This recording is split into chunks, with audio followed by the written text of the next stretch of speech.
Hi, welcome to Codewars. In this series, I'm gonna solve TDD's katas using JavaScript. I'm Anatol, and you are watching the good parts of the front-end development. If this is your first time here, start now by subscribing.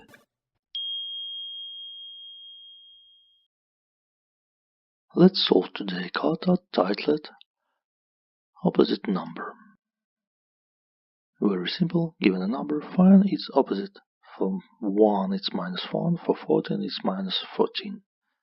But can you do it in one line of code and without any conditionals?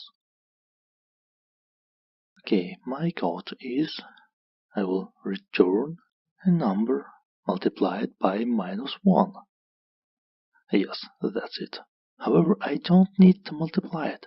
I can just return an opposite number. It could be negative for a positive and an opposite value, a positive for a negative value. Let's test. Yes, it works. And now just in one line.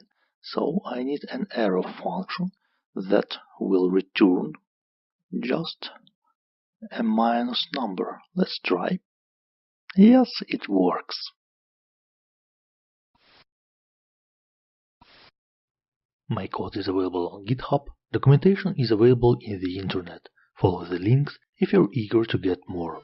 If you like this video, give it a thumbs up, share it with your friends, subscribe to the channel and watch other episodes.